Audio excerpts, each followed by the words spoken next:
A squat hold is an isometric hold on our lower body. We really want to get this right, so we really activate and around our quad muscles and our groin areas. So from the starting position, feet are outside the hips. From here you're going to sit down, keep your knees pushed out. When we get down to parallel, so our hips are in line with our knees, we pull our elbows just inside the knee and we use our hands to lever them out and really create some tension around our hip and groin area as well as our quads. So from the side, feet outside the hips, we're going to sit down and back, and then we're going to lever the knees out to create that tension along the groin. And that's a squat hold. It's an isometric lower body exercise where we're going to hold tension on our glutes, which is our backside, for a period of time to create tension. So we're going to lie down on the ground. You're going to bring your heels right in towards your bum, lie on the ground, hands on the ground. From here, you're going to push your knees up and out towards the opposite walls and your hips come up towards the roof. So it's up, out, and hold the top position, really pushing the knees out to create tension. So to show you from the front, lie down, heels in, hands on the ground, up and out, and hold this position and keep pushing the knees out to create tension along the side of the glute. And that's your glute bridge. Squats are one of your lower body compound movements, meaning we're going to engage more than just one muscle when we're doing it. One of the biggest and strongest movements the body can complete, and being able to do a bodyweight squat efficiently is super important. Our starting form should be feet just outside the hips to create some room for our hips to sit down into the squat. I like to keep my toes slightly pointed out, and most people will, to engage that extra mobility at the bottom of the squat. From here, we're going to sit back slightly and we're going to keep our knees tracking over the toe and sit down and then drive back up from the outside of the knee. From the side, feet just outside, toes slightly pointed out, and we're going to track that invisible line with our knee over the toes out at an angle to give our hips space to sit down. So back, out, and drive up. To get a really good squat, we want to get this hip crease here in under the knee, which means we're breaking parallel, and then drive up, and keeping our torso as upright as possible throughout the movement. Any questions on squat? A lunge and a reach is a great total body dynamic exercise to really get the blood flowing in the body. We use it for warm-ups mostly. So start position, feet together, you're going to step out, bring your knee over your ankle. From here, knee comes down, the same time the hands come up, you reach up, step back. Opposite side, step out, down, reach up. And again, from the side, we're going to step out, back knee down, reach up, and then back. And that's your lunge and reach. Jumping jacks are one of our more common cardiovascular exercises. This is really designed to get the heart rate up and going in a nice simple movement pattern, working both the upper and lower body. Our starting position, feet together, hands down by the side. From here, jump out and hands up, and then back in. That's your movement. So you can go in a slow movement, just to keep moving, or you can work jumping jacks really fast if you want as well. So that's the jumping jack.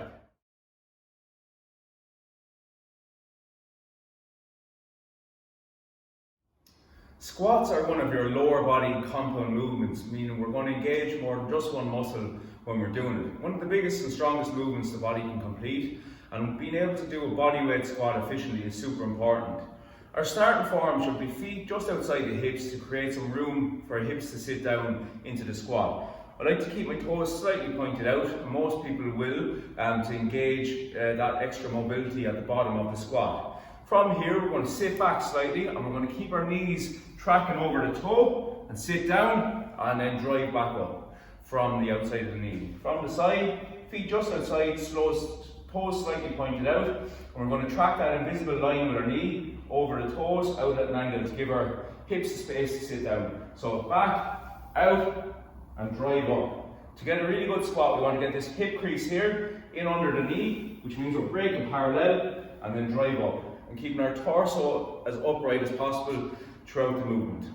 Any questions on squat? Just ask. Calf raises are a nice simple exercise to activate our calf muscle on the back of our lower leg.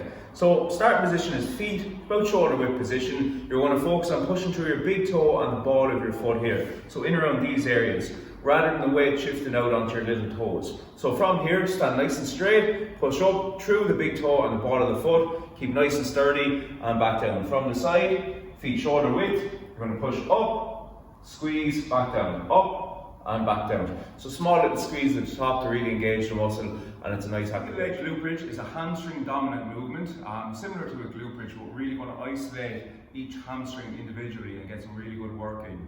Our starting position is on the ground, so we lie flat on our back. From here, you're going to bring one heel right in towards your bum. You're going to bring the other leg straight up.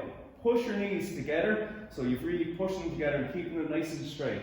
Lie flat on the ground. From here, you're going to push your hips up to the roof and keep everything where it is. So up, down, up, down. You'll really feel this on the hamstring of the leg that's on the ground. The opposite side then, knees together again, up, down, down. And that's called a single leg glute. Squats are a really good lower body squat variation to really engage our quad muscles. So from your starting position is down on the ground. We're going to bring our front ankle under our knee, our back knee under our hip, and we're going to have our toe dug in at the back. I'll show from the side in a moment. From here, we want to keep our torso nice and upright, hands together, and you're going to stand up and then bring your knee back down and back up and down. If you find that your knee is sore to tap off the floor, you can put something soft underneath like a cushion or a towel or something like that. Or the alternative is just bring your knee towards about an inch off the ground and then stand back up. So from the side, starting position, we have ankle just under in front of the knee, back knee is under your hip, back toe is dug in, and keep our torso nice and straight. We don't want to lean forward in this. So stand up nice and straight, and then stand, bring the knee back down and up. And that's our split squat. Glute bridges are a lower body dominant movement, which is really going to work the glute muscle, which is our back side. It's the biggest muscle, individual muscle in the body, and it's really worth working because it's our main muscle for things like walking and running and loads of other movements. So having a really strong glute really makes a strong hip area, which helps everything else in the body work really well. So we're going to start off by lying to the ground. Heels are going to come right in towards the bum. Your feet are about shoulder width apart. From here, lie flat down, put your hands on the ground. You're going to push your knees up and out, so towards the opposite walls, and your hip area is going to go straight towards the roof. So it's all one movement, up and out, and squeeze at the top. So up, squeeze, and back down. Just to show you from the front, heels are in, hands on the ground, push up, and drive it out. So up and out, and then back down. And that's your glute.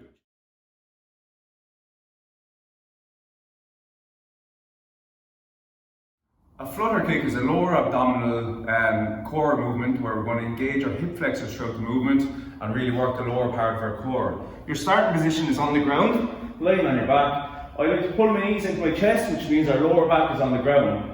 From here, you're going to push your feet out to about 6 inches off the ground and keep your toes pulled back towards you. This engages our hip flexors, which is the driving force behind the movement. From here, feet come heel to toe distance, up and down, keeping the toes pulled back throughout, and you work for the prescribed time. This is called a flutter kick. Cycling the legs is a great way to alternate on your lower body hip flexors and lower core. So our starting position is lying flat on the ground.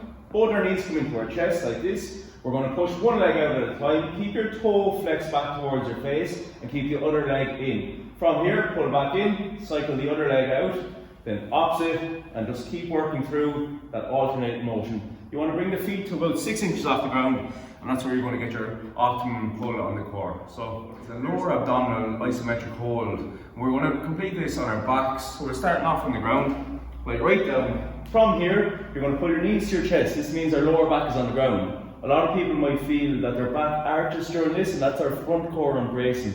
We really want to rotate our hip towards our belly button, and that keeps our lower back on the ground. So starting with your knees to your chest means you're in the right position with your back. From here, you want to hold that tension, push right out, and you're going to hold this position for as long as specified. Keep your toes flexed back, which engages our hip flexor and helps hold the tension in the best way possible. So about 6 inches off the ground, hold the position for as long as you can, and then reset and go again if you need to take a break. And that's a hollow hold.